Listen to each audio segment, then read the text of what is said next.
Music by DJ Prince Mohammad. Recording by Rajiv film Supaul. कभी छोड़ के मुझे नहीं जाना, मेरे प्यार को तुम न भुलाना, नहीं तो हम मर जाएंगे सोना रे, तेरे है बिन मर जाएंगे, मर जाएंगे। तुम किसी से न दिल को लगाना, तुझे करता हूँ बार बार माना, नहीं तो हम मर जाएंगे जानू रे, तेरे है बिन मर जाएंगे। बाबू रे तेरे बिन मर जाएंगे, पागली तेरे बिन मर जाएंगे। कभी छोड़ के मुझे नहीं जाना, मेरे प्यार को तुम न भुलाना, नहीं तो हम मर जाएंगे सोना रे, तेरे है बिन मर जाएंगे। Recording by Rajiv film Supaul. तेरे है बिन मर जाएंगे, तेरे है बिन मर जाएंगे।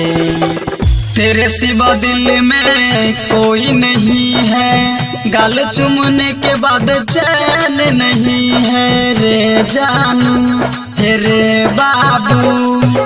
तेरे सिवा दिल में कोई नहीं है, मिलने के बाद कहीं चैन नहीं है।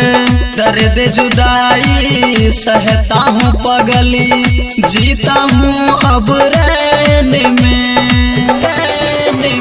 कभी मुझको ना ठुकराना, तुम खून की आंसू न रुलाना, नहीं तो हम मर जाएंगे सोना रे, तेरे है बिन मर जाएंगे सोना रे, तेरे बिन मर जाएंगे जानू रे, तेरे बिन मर जाएंगे। कभी छोड़ के मुझे नहीं जाना, मेरे प्यार को तुम न भुलाना, नहीं तो हम मर जाएंगे जानू रे, तेरे ही बिन मर जाएंगे, तेरे ही बिन मर जाएंगे, तेरे ही बिन मर जाएंगे। पहली नजर में अपना बनाए हैं, प्यार में कितना सपना सजाए रे सोना सुनो बाबू।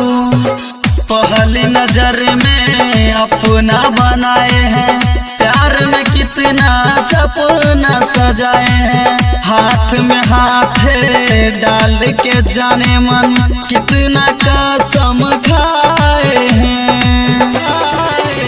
राइटर अरुणियंस घर में जाना, गुड्डू लाल को शादी में न लाना, नहीं तो हम मर जाएंगे सोना रे, तेरे है बिन मर जाएंगे। पूजा रे तेरे बिन मर जाएंगे सोना रे, तेरे बिन मर जाएंगे।